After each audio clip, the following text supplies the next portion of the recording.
Beş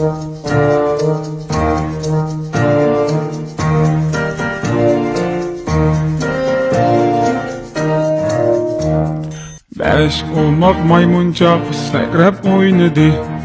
Birisi yıkılıp yerge düm düştü. Apisi telefonda doktor çağırdı. Bo'ldi, sakrmanglar, endi karavatta.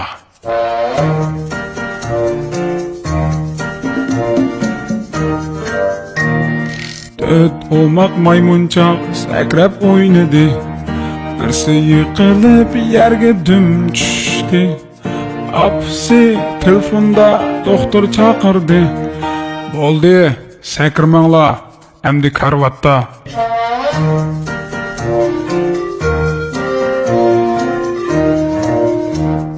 Üç umak maymuncak sakrab oynadı.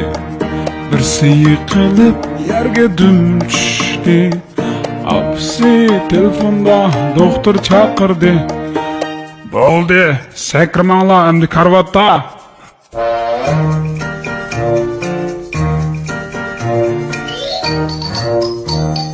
İki olmak maymuncak sakrab oynadı.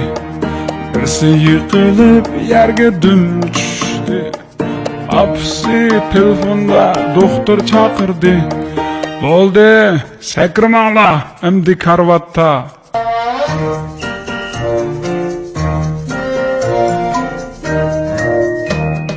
Bir olmak maymuncak sakrab oynadı. Omu yıkılıp yerge düm düştü. Apisi telefonda doktor çağırdı. Hey yağaş kulaklar, endi karvat sakrmanglar.